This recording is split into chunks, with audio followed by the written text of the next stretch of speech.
तो अब हम लोग पढ़ने जा रहे हैं एक्सरसाइज 1.3 का क्वेश्चन नंबर 1। देखिए क्या लिखा है क्वेश्चन नंबर 1 में। Right the following in decimal form. किस में लिखना है? डेसिमल फॉर्म में। डेसिमल फॉर्म में मतलब पॉइंट में दिखा रहा है, ठीक है। एंड से what kind of decimal expansion each has, और बताना है कि उसका डेसिमल एक्सपेंशन कैसा है, काइंड कैसा है, ठीक है। तो हम लोग को क्या करना है, एक तो डेसिमल फॉर्म में लिखना है और डेसिमल फॉर्म में लिखने के बाद बताना है कि उसका डेसिमल एक्सपेंशन कैसा है। तो सबसे पहले मैं आपको बता दूं कि ये जो नंबर्स दिए हैं वो कौन से नंबर्स हैं। पहले आप लोग ये बताओ ये कौन से नंबर्स हैं, रैशनल नंबर है या इरेशनल नंबर है? वो रैशनल नंबर है या irrational? अच्छा बताओ, नेचुरल नंबर भी क्या होता है? रैशनल नंबर ही होता है। होल नंबर भी रैशनल नंबर होता है, इंटीजर भी रैशनल नंबर होता है। तो सबके सब रैशनल नंबर होते हैं और इरेशनल, मतलब रियल नंबर में सिर्फ दो ही नंबर होते हैं। रियल नंबर में कितने नंबर होते हैं? सिर्फ दो। एक तो होता है रैशनल और एक होता है इरेशनल। दोनों को मिला दो तो क्या बन जाता है हमारा? Real number. तो रियल रैशनल नंबर क्या होता है? जो पी अपॉन क्यू के फॉर्म में हो। इरेशनल जो पी अपॉन क्यू के फॉर्म में ना हो, मतलब सिंपल सी बताया था ना, जो रूट के फॉर्म में हो, जो रूट में लिखा हो, चाहे रूट 2 हो, रूट 3 हो, रूट 4 हो, कुछ भी लिखा हो। रूट 4 तो नहीं होगा, वो तो रैशनल नंबर बन जाएगा, ठीक है। तो जो रूट के फॉर्म में लिखा है वो क्या होगा? इरेशनल नंबर, है कि ना। और जो पी अपॉन क्यू के फॉर्म में लिखा है वो क्या होगा? रैशनल नंबर, ठीक है। तो सबसे पहले यहाँ पे पूछा है कि डेसिमल फॉर्म में लिखो और उसका डेसिमल एक्सपेंशन बताओ, ठीक है। तो मैं आपको दोनों इन्फॉर्मेशन दूंगा, जब भी मैं देता हूँ मैं पूरा पूरा बताता हूँ। तो सबसे पहले देखो डेसिमल एक्सपेंशन के बारे में बता रहा हूँ। डेसिमल एक्सपेंशन, ठीक है, हमारे रियल नंबर का। तो सबसे पहले रियल नंबर में कितने नंबर, कितने टाइप के नंबर होते हैं? दो टाइप के नंबर। कितने टाइप के नंबर होते हैं बोलो? दो टाइप के नंबर। एक होता है हमारा रैशनल नंबर और दूसरा होता है इर्रेशनल नंबर, ठीक है। दो टाइप के होते हैं। तो रैशनल नंबर में दो टाइप का डेसिमल एक्सपेंशन होता है। कितने टाइप का? दो टाइप का, ठीक है। या तो मतलब ये इसका डेसिमल एक्सपेंशन मतलब डेसिमल फॉर्म दो टाइप का होता है। पहला टर्मिनेटिंग, टर्मिनेटिंग होता है और दूसरा होता है सेकंड। सेकंड वाला जो है हमारा होता है non terminating, non terminating and repeating, ठीक है। रैशनल नंबर के दो फॉर्म होते हैं डेसिमल फॉर्म, मतलब दो टाइप में दिखेगा, या तो टर्मिनेटिंग या तो नॉन टर्मिनेटिंग रिपीटिंग। और इरैशनल नंबर का एक ही होता है, उसे बोलते हैं non terminating, non terminating and non repeating, ठीक है। तो वापस रैशनल नंबर का कितना होता है? दो, एक टर्मिनेटिंग, दूसरा नॉन टर्मिनेटिंग एंड रिपीटिंग।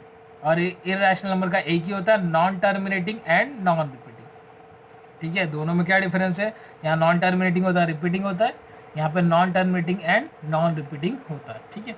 तो अब ये होता क्या है मैं आपको बता दूँ सबसे पहले। देखो जैसे पहला मैं टर्मिनेटिंग के लिए एग्जाम्पल लेता हूँ, यहाँ इसके लिए एग्जाम्पल लेता हूँ। जैसे लिखा है 2/10, या तो चलो मैं लिख लेता हूँ 4/2, ठीक है। या तो अगर तुम्हें पॉइंट मिलाना है तो मैं लिख लेता हूँ, चलो 2/10 ही लिख लेता हूँ। 2/10 क्या करेंगे हम लोग? देखो अगर नीचे ज़ीरो, एक ही बात बताता हूँ अच्छे से याद रखना, अगर नीचे ज़ीरो है तो उतने नंबर बाद पॉइंट लगेगा, ठीक है। एक ही याद रखने का, जितने ज़ीरो उतने नंबर बाद पॉइंट। तो कितना ज़ीरो है? एक, तो एक नंबर बाद पॉइंट होना चाहिए। तो यहाँ कितना नंबर है? एक ही है। तो इससे पहले क्या करना पड़ेगा? हमें पॉइंट लगाना पड़ेगा। तो हम लोग इसको लिख लेते हैं। क्या लिखेंगे? 2 के आगे एक पॉइंट होगा, पॉइंट तो डाल दिए, लेकिन इसके आगे कोई एक नंबर होगा जो यहाँ पे नहीं है। यहाँ कोई भी नंबर नहीं है तो क्या होगा? 0, है ना। तो ये क्या हो जाएगा? 0.2। अभी देखो अगर सिंपल सी बात बोलूँ कि 2 के आगे कोई नंबर नहीं तो मैं कितना भी 0 ले सकता हूँ ना। वो 2 को फ़र्क पड़ेगा क्या? नहीं, 2 के आगे कितना भी ज़ीरो हो वो 2 ही पढ़ेंगे ना हम लोग, है ना। लेकिन 2 के बाद ज़ीरो होता तो फ़र्क पड़ता, हम लोग उसको 20 पढ़ते, अगर एक ज़ीरो होता तो, 2 ज़ीरो होता तो 200 पढ़ते। पहले ज़ीरो होने से फ़र्क नहीं पड़ता, बाद में हो तो फ़र्क पड़ेगा। तो पहले तो कितना भी ज़ीरो ले सकते हम लोग। अब कितने नंबर बाद पॉइंट चाहिए था? एक नंबर, तो 2 के यहाँ पे हम लोग पॉइंट लगा दिए, क्या बन जाएगा वो 0 पॉइंट। ठीक है, बाकी ज़ीरो नहीं, सिर्फ एक ही लिखा हुआ। ठीक है, तो ये क्या हो गया, इसके बाद कुछ नंबर आ रहा है क्या, आया ना। अच्छा, टर्मिनेटिंग कैसे बोलेंगे, चलो मैं इसको सॉल्व भी करके दिखाता हूँ। ये 2 को मैं क्या कर रहा हूँ, 10 से डिवाइड। ठीक है, 10 के टेबल में 2 आता है क्या? 10 के टेबल में 2 आता है क्या? बोलो 10 के टेबल में 2 आता है क्या? नहीं ना। तो मैं इसको क्या लिखूंगा, सबसे पहले 10 1 ज़ा 10, वो भी उससे ज़्यादा होगा। तो कम नंबर क्या होता है, बोलो 10 0 ज़ा 0। तो ये क्या हो जाएगा 2, आया ना। अब 2 आया तो हम लोग क्या डालेंगे, पॉइंट। ये अभी वापस हमारे पास नंबर उतारने के लिए कोई भी नंबर नहीं है, तो हम लोग क्या करते हैं, उस टाइम पे पॉइंट डालते हैं। तो जैसे ही पॉइंट डालेंगे यहाँ पे क्या हो जाएगा 0। क्या 10 के टेबल में 20 आता है? बोलो 10 के टेबल में 20 आता है ना, कब? 2 ज़ा, ये क्या हो गया 20, माइनस कर दिए, रिमाइंडर क्या आया 0। तो इसको बोलते हैं टर्मिनेटिंग। जहाँ पे रिमाइंडर 0 आ जाए, जहाँ पे हमारा ये खत्म हो जाए, इसके आगे कुछ ना हो, इसे क्या बोलते हैं, टर्मिनेटिंग। ठीक है ना, समझाया नहीं? जहाँ रिमाइंडर 0 आ जाए उसे क्या बोलेंगे, टर्मिनेटिंग। समझाया नहीं? तो मतलब पॉइंट के बाद अगर आपके पास नंबर आगे नहीं आ रहा है, यहाँ कुछ भी नहीं लिखा, तो ये कौन सा फॉर्म होगा, टर्मिनेटिंग। ठीक है, अब इसके लिए एग्जाम्पल लेते हैं। इसके लिए मैं एग्जाम्पल लिख लेता हूँ 2/3। ठीक है, नॉन टर्मिनेटिंग रिपीटिंग के लिए 2/3 लिख रहा हूँ। ठीक है, तो यहाँ पे हम लोग क्या करेंगे, 2 को 3 से डिवाइड करेंगे। वापस 3 के टेबल में 2 आता है क्या? नहीं आता है, तो कम नंबर लेंगे, लेकिन 3 1 ज़ा 3 वही होता है, उससे कम नहीं आता, तो हम लोग क्या लिखेंगे, 3 0 ज़ा 0 हो गया। 2 में 0 गया, क्या बचेगा 2, है ना। इसके बाद नंबर उतारने के लिए तो है नहीं, तो हम लोग क्या डालेंगे यहाँ पे, पॉइंट। ये क्या बन जाएगा 0। 3 के टेबल में 20 नहीं आता, कम नंबर लेंगे। बोलो 3 के टेबल में 3 6 ज़ा 18 होगा, है ना। 3 7 ज़ा 21, जो 20 से ज़्यादा हो जाएगा, तो 18 लेंगे। अब 20 में 18 गया, कितना बचेगा 2, वापस पॉइंट है तो 0, देखो वापस 20 बन गया। अब क्या लेंगे, 6 ज़ा क्या आएगा 18, 20 में 18 गया 2, वापस पॉइंट है तो 0, वापस 6 ज़ा, मतलब ये बार बार रिपीट होते रहेगा। यानी इसका हम लोग आंसर क्या लिखेंगे, 2/3 का 0.6 बार। ये बार किस पे लगाते हैं, जो नंबर रिपीट होते हैं। तो यहाँ पे कौन सा नंबर रिपीट हो रहा है, 6 ही रिपीट हो रहा है। देखो ये टर्मिनेट हो रहा है क्या, क्या रिमाइंडर 0 आ रहा है? नहीं, हर बार वो 2 जो है बार बार रिपीट होते जा रहा है। तो इसलिए क्या बोलते हैं, नॉन टर्मिनेटिंग। टर्मिनेटिंग कब बोलेंगे, जब रिमाइंडर 0 आ जाए। तो ये देखो यहाँ पे रिमाइंडर 0 आ रहा है क्या, नहीं आ रहा है, तो नॉन टर्मिनेटिंग हो गया। एंड रिपीटिंग, रिपीटिंग किस पे बोलते हैं, ये नंबर पे। ये नंबर जो जो 2 है वो बार बार क्या हो रहा है, रिपीट हो रहा है। तो ये हो गया हमारा नॉन टर्मिनेटिंग रिपीटिंग। तो रैशनल नंबर में सिर्फ 2 ही फॉर्म होते हैं, या तो वो टर्मिनेट होगा मतलब रिमाइंडर 0 आएगा, है ना। या तो मतलब यही बात है, अगर मैं डेसिमल फॉर्म में देखूँ तो आगे नंबर कुछ नहीं आएगा, एक जगह पे वो रुक जाएगा। या तो वो नॉन टर्मिनेटिंग रिपीटिंग होगा, मतलब टर्मिनेट भी नहीं होगा और नंबर रिपीट होते जाएंगे। ठीक है ना, ये 2 ही फॉर्म है। और इरेशनल नंबर का non terminating and non repeating, मतलब इसमें क्या होगा कि ना ही वो टर्मिनेट होगा और ना ही नंबर रिपीट होंगे। मतलब इसका डेसिमल फॉर्म कैसे दिखेगा, 0 पॉइंट, जैसे 1 2 3 4 6 0 5 7 8 कुछ भी 3, मतलब ये ना ही टर्मिनेट होगा और नंबर ना ही रिपीट भी होते होंगे। देखो रिपीट होगा तो हम लोग बार लगा लेते हैं ना। देखो यहाँ पे अभी तक कुछ भी, ये सब ये बढ़ते ही जाएगा, ये आगे चलते ही जाएगा, डॉट डॉट डॉट डॉट चलते जाएगा, लेकिन कभी रिपीट भी नहीं होगा और ना ही टर्मिनेट होगा। तो इसका अगर मैं एग्जांपल दूंगा तो लिख सकता हूँ √2, √3, √4 नहीं लिख सकता, क्योंकि √4 इज इक्वल टू क्या होगा 2, और 2 के नीचे डिनोमिनेटर कुछ नहीं होता तो 1, ये एक रैशनल नंबर हो गया। तो मैंने सिंपल सी बात बताई थी, इरेशनल में जो रूट के अंदर होंगे, जो रूट से बाहर निकल गया वो रैशनल नंबर बन जाएगा। तो ये तो नहीं होगा, √5 होगा, √7 होगा, जो रूट वाले हैं वो क्या बनेंगे, इरेशनल नंबर। तो आपको समझ में आ गया। सबसे पहले ये जितने नंबर्स है वो रैशनल नंबर है या इरेशनल, रैशनल नंबर है, क्योंकि देखो कहीं पे भी रूट में नहीं है, सब किस कौन से फॉर्म में, पी अपॉन क्यू के फॉर्म में है। तो या तो ये होगा टर्मिनेटिंग या तो ये क्या होंगे, नॉन टर्मिनेटिंग रिपीटिंग। ठीक है, तो आपको ये चीज़ लिखना है। ठीक है, ऐसा नहीं बोलना कि सिर्फ मैं सिर्फ इतने के लिए लिखूंगा या इसके लिए या तो सिर्फ डायरेक्ट आंसर लिखूंगा, नहीं, ये सब कॉन्सेप्ट आपको याद रखने हैं। ठीक है, ये सब कॉन्सेप्ट आपको याद रखना है, इससे सब कुछ लिखना है। एग्जाम्पल मैंने लिखा है तो इसे भी लिखना है, आपको याद रहना चाहिए ये सब चीज़। ठीक है, तो रैशनल नंबर है तो दो ही फॉर्म होगा, या तो टर्मिनेटिंग या तो नॉन टर्मिनेटिंग रिपीटिंग। वापस बोलेंगे कौन से दो फॉर्म, या तो टर्मिनेटिंग या तो नॉन टर्मिनेटिंग रिपीटिंग। फिर से बोलेंगे या तो टर्मिनेटिंग या तो नॉन टर्मिनेटिंग रिपीटिंग। ठीक है, तो अब इसको सॉल्व करने जाते हैं हम लोग। तो मैं पहला क्वेश्चन लिख लेता हूँ। देखो पहला क्वेश्चन क्या था, फर्स्ट क्वेश्चन था हमारा 36/100। तो अभी सिंपल सी बात बताया था मैंने, जितना जीरो दिखा उतने नंबर बाद पॉइंट। तो कितने कितने जीरो है, दो, तो दो नंबर बाद पॉइंट, तो यहाँ दो ही नंबर है, लेकिन आगे तो कोई नंबर नहीं है, तो आगे हम लोग कितना भी जीरो लिख सकते हैं। तो दो नंबर बाद पॉइंट चाहिए, तो यहाँ पे तो आंसर क्या आया 0.36, है ना। तो देखो आगे कहीं नंबर आ रहा है क्या, आगे नंबर बन रहा है कुछ, क्या डॉट डॉट डॉट लिखा है या बार डाला है क्या, नहीं, मतलब आगे कोई नंबर रिपीट नहीं हो रहा है। तो ये कौन सा फॉर्म होगा इसका, बोलो, टर्मिनेटिंग होगा या नॉन टर्मिनेटिंग रिपीटिंग, क्या होगा, टर्मिनेटिंग। तो क्या लिखेंगे, it is a terminating number. ठीक है, या इट इज टर्मिनेटिंग, ठीक है, या टर्मिनेटिंग डेसिमल एक्सपांशन, जैसा लिखना है आपको। ठीक है, दूसरा नंबर लिख लेता हूँ मैं यहाँ पे।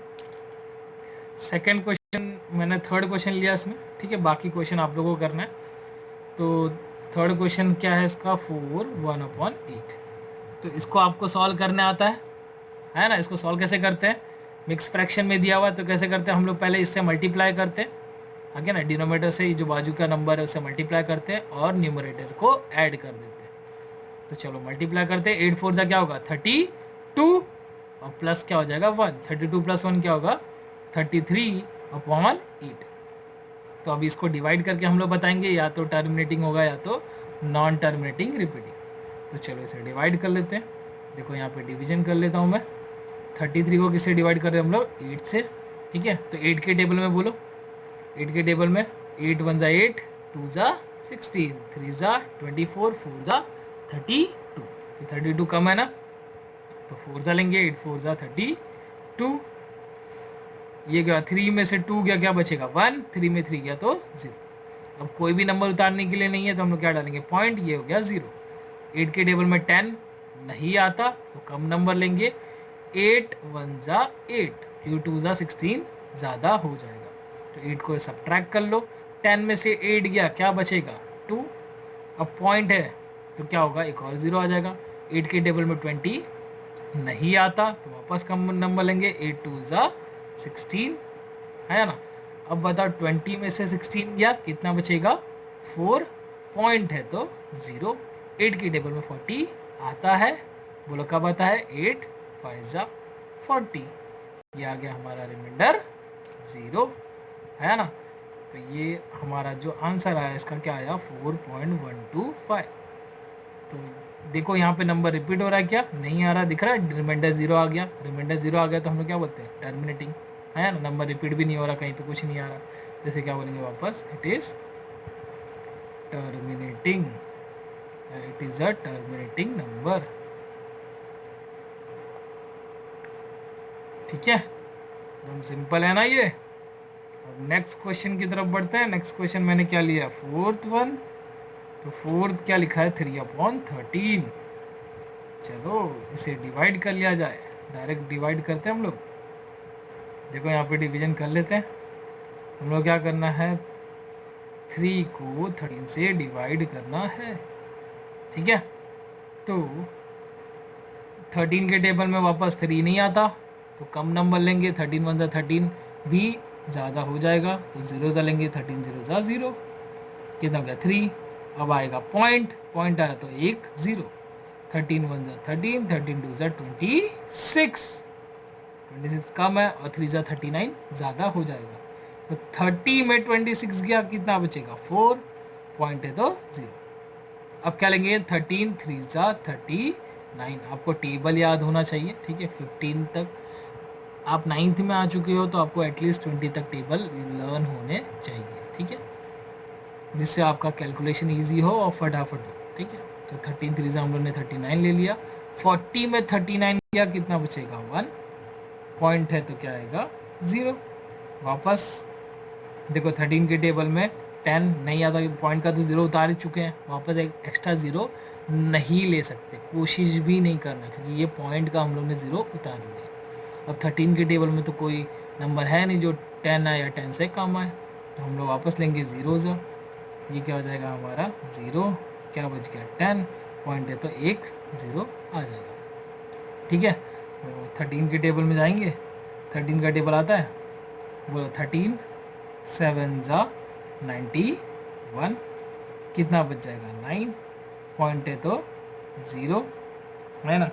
फिर क्या लेंगे 13, बोलो 13 6 ज़ा 78, 78 से डिवाइड कर देंगे, मतलब माइनस करेंगे, ये क्या हो जाएगा 10 और ये क्या बन जाएगा 8। 10 में से 8 गया, कितना आएगा बोलो 2, और 8 में से 7 गया तो कितना आएगा 1, 12 हो गया। फिर क्या आएगा 0, है ना। फिर वापस 13 का टेबल जाएंगे, 13 बोलो 13 9 ज़ा होता है 117, इसको सब्ट्रैक्ट करो, 120 में 117 गया, कितना आया 3, और जैसे ही 3 आया तो आप लोग देख रहे हो वापस ये नंबर यहीं से स्टार्ट होगा, दिख रहा है क्या। मतलब अभी आप लोग सॉल्व करने जाओगे तो वापस वही लेंगे हम लोग, 0 आएगा, 0 से स्टार्ट करेंगे, ये नंबर वापस रिपीट होते। चलो मैं पॉइंट में, अगर चलो पॉइंट है तो मैं 0 डाल दूँ, 30 बना दूँ, तो वापस दिख रहा है यहाँ से स्टार्ट हो जाएगा, मतलब ये नंबर वापस रिपीट होने स्टार्ट हो जाएंगे, ठीक है ना।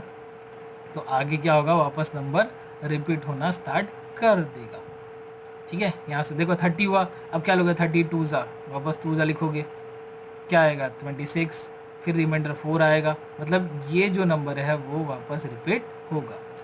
तो जो हमारा 3/13 है, इसका आंसर क्या आया 0.230769 बार क्यों लगा रहा हूँ, क्योंकि ये नंबर हर बार ये सेम नंबर रिपीट होते जाएंगे ही जाएंगे, क्योंकि मैंने बताया था सिर्फ 2 ही फॉर्म है इसके, या तो टर्मिनेटिंग होगा, मतलब टर्मिनेट हो जाएगा, या तो नॉन टर्मिनेटिंग रिपीटिंग होगी, या तो नंबर रिपीट होते जाएंगे।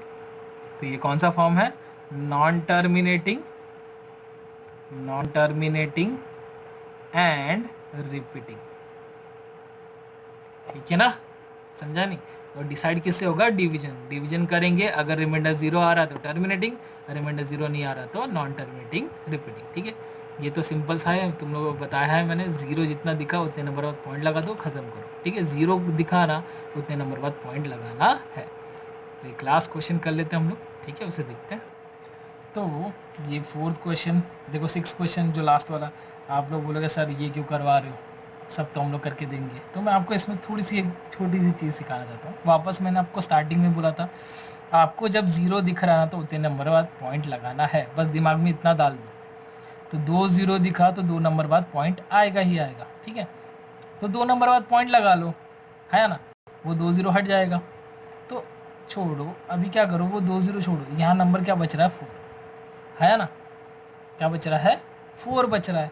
तो एक काम करते हैं, पहले एक काम करेंगे, देखो ये 4 से अगर मैं डिवाइड करूँ तो ये नीचे बन जाएगा क्या, 4 के नीचे अगर मैं काटूँ यहाँ पे 4 1 4 होगा और 2 0 बन जाएगा, तो 2 0 बन जाएगा। तो 2 0 का क्या करेंगे हम लोग, पॉइंट लगाएंगे। तो यानी सिर्फ हमें क्या करना है, ये और ये नंबर में 4 को डिवाइड करना है। तो ये 4 से डिवाइड करूँगा 100 हो जाएगा। अब इसको मैं 329 को सिर्फ 4 से डिवाइड करके नंबर चेक कर रहा हूँ, क्या कर रहा हूँ, सिर्फ 4 से। क्यों, क्योंकि 0 तो हम लोग सिर्फ यूज़ कर रहे हैं पॉइंट 2 नंबर बाद पॉइंट लगाने के लिए, बस इतना ही। हमेशा ही याद रखना, जितना 0 दिखा उतने नंबर बाद पॉइंट, अगर एक्स्ट्रा कुछ नंबर है तो बस उससे डिवाइड कर दो। एक्स्ट्रा नंबर क्या दिख रहा है 4 से हम लोग डिवाइड कर रहे हैं। तो 4 के टेबल में 3 आता है क्या, नहीं आता, तो हम लोग 2 नंबर ले लेते हैं। क्या 4 के टेबल में 32 आता है, आता है, कब आता है बोलो, 8 ज़ा 32, आ गया हमारा 0, एक नंबर उतरेगा, क्या है 9, क्या 4 के टेबल में 9 आता है, नहीं आता, कम नंबर 4 2 ज़ा 8, 1 बच गया। अब आगे नंबर नहीं है तो हम लोग डालेंगे पॉइंट, यहाँ हो गया 0, 10 हो गया। 4 के टेबल में 10 आता है नहीं, क्या लेंगे 2 ज़ा 8, 10 में से 8 गया कितना आया 2, पॉइंट है तो 0। क्या 4 के टेबल में 20 आता है? हाँ आता है, कब आता है 5 ज़ा 20, रिमाइंडर क्या आ गया 0, हो गया ख़त्म। मतलब अगर मैं 4 से डिवाइड करूँगा तो ये 4 1 ज़ा 4 और 2 0 होगा। ये 4 से डिवाइड करूँगा तो कितना आएगा 82.25, यानी ये क्या हो गया 82.25 अपॉन क्या हो गया 100। अब वापस मैंने बताया ये 2 0 किस लिए यूज़ करेंगे, 2 नंबर बाद पॉइंट लगाने के लिए। देखो पॉइंट के पहले जो नंबर है ना वो अंदर आएंगे, जो पहले से उसका कुछ नहीं करना है। पॉइंट के आगे जो नंबर है वो 2 नंबर यहाँ पे अंदर आएंगे। तो 2 ही नंबर है लेकिन आगे कुछ नहीं, तो आगे हम लोग क्या बोला था मैंने, कितना भी 0 डाल दो। तो यहाँ पॉइंट आएगा तो क्या लिखेंगे इसको 0.8225, जो पहले से था उसको वैसे ही लिखा है, बस ये जो 2 नंबर अंदर आया है वो लिखा है। और ये कौन से फॉर्म में बोलो, टर्मिनेटिंग। क्या लिखेंगे, it is a terminating number. समझा या नहीं? ये डेसिमल फॉर्म क्या लिखोगे, टर्मिनेटिंग। कितना सिंपल ये क्वेश्चन है, ठीक है। क्वेश्चन नंबर 2 की तरफ बढ़ते हैं। देखो क्वेश्चन नंबर 2 क्या लिखा है, यू नो दैट, तुम्हें पता है। क्या तुम्हें पता है? क्या हम लोग ने बोला है तुम्हें पता है, क्या पता है तुम्हें? चलो देख लेते हैं तुम्हें क्या पता है। You know that 1/7 is equal to 0.142857 bar. ये आपको पता है। पता था क्या आप लोग को? नहीं पता था, इन लोग ज़बरदस्ती बोल रहे थे, को पता है, ठीक है। तो सिंपल सी बात है, आप इसको डिवाइड करोगे तो ये आंसर आएगा। क्या है ये, कौन सा फॉर्म है बोलो, नॉन टर्मिनेटिंग रिपीटिंग फॉर्म है। कैसे पता चला, नंबर रिपीट, देखो यहाँ पे बार डाल दिया, बार डालते ही समझ जाना है कि ये नॉन टर्मिनेटिंग है और रिपीटिंग, ये नंबर बार बार रिपीट हो रहा है, ठीक है। ये नंबर बार बार रिपीट होंगे आगे तक। तो बोला है can you predict what the decimal expansion of 2/7, 3/7, 4/7, 5/7, 6/7 are without actually doing the long division. बोला है आपको ये चीज़ पता है, आपको ये चीज़ पता है 1/7 का आंसर ये आएगा। तो आप लोग क्या उसी नंबर को यूज़ करके ये प्रिडिक्ट कर सकते हो कि 2/7, 3/7, 4/7, 5/7 और 6/7 का आएगा क्या answer, without actually doing the long division. हमें डिवीजन करना ही नहीं है, इसको डिवाइड करके नहीं बताना है। 2 को 7 से डिवाइड करके आंसर जो आ रहा है वो नहीं बताना है, सिर्फ इसको यूज़ करते हुए बताना है। तो अगर कर सकते हो, देखो इफ़ सो, अगर कर सकते हो तो हाउ, कैसे करोगे वो बताओ, ठीक है। एकदम सिंपल सा है, कुछ बड़ी बात नहीं है। देखो सबसे पहली बात, मैं पहला क्वेश्चन ले लेता हूँ, ठीक है। इसमें मैं ये सब है, मैं फर्स्ट वाला उठाता हूँ। फर्स्ट क्या लिखा, 2/7, ठीक है। अब बताओ ये 2 कैसे आया होगा? क्या मैं 2 को 2 × 1 लिख सकता हूँ? आया ना? तो यानी ये कैसा होगा, 2 × 1/7, ऐसा लिख सकता हूँ क्या? इस चीज़ को ऐसा लिख सकता हूँ, क्योंकि देखो मैंने बोला ना 2 चीज़ होती है ना, 2 × 1 करूँगा तो भी 2 ही आएगा ना। और ये जो नीचे डिनोमिनेटर में 7 है वो इसको 1 को दे दो, तो ये क्या बन गया 1/7, यानी 2 × 1/7 लिख सकता हूँ मैं इसको, है ना। तो यानी 2 × 1/7 का आंसर तो हमें पता ही है ना, ये आंसर लिख लो 0.14287 बार। तो बस क्या करना है, मल्टीप्लाई। तो मल्टीप्लाई करके देखो इसका आंसर क्या आएगा, देखो 2 पीछे से मल्टीप्लाई करो, 2 7 क्या होगा 14, 1 कैरी, 2 5 10, 10 + 1 11, 1 कैरी, 2 8 16 + 1 17, 1 कैरी, 2 2 4, 4 + 1 5, 2 4 8, 2 1 2.0। वापस ये नंबर रिपीट होगा, है ना। कितना सिंपल है कि नहीं, एकदम चिंदी वाला क्वेश्चन है। देखो अब सेकंड वाला भी मैं आप लोग की हेल्प के लिए कर लेता हूँ, ठीक है। ज़रूरत तो थी नहीं, तभी भी मैं कर ही लेता हूँ, ठीक है। तो 3/7 को क्या लिखेंगे बोलो, 3 × 1/7। वापस वही चीज़, 3 तो ऐसे ही रहेगी और 1/7 का आंसर हमें पता है, तो क्या लिखेंगे 0.142857 पे बार। तो कैसे सॉल्व करेंगे, वापस पीछे से ही मल्टीप्लाई होता है, हम लोग को पता ही है। बोलो 3 7 21, 2 कैरी, 3 5 15, 15 + 2 17, 1 कैरी, 3 8 जा 16, 16 प्लस 1 17। अच्छा यहाँ पे थोड़ा रॉन्ग हुआ है, देखते हैं हम लोग यहाँ पे 3 8 जा 16 नहीं होता है, 3 8 जा क्या होता है 24 होता है। वही थोड़ा फ्लो में चले गए थे हम लोग। 3 8 जा क्या होता है 24 प्लस 1 25, तो क्या आएगा 2 कैरी, 3 2 जा 6, 6 प्लस 2 क्या हो जाएगा 8, 3 4 जा क्या हो जाएगा 12, 1 कैरी, 3 1 जा 3 प्लस 1 क्या होगा 4, पॉइंट इज द पॉइंट और ये 0। 3 से 0 से मल्टीप्लाई करोगे तो क्या होगा 0 ही होगा ना। तो यहाँ पे वापस डाल देंगे बार और ये होगा ख़त्म। बस इतना ही है, समझा या नहीं।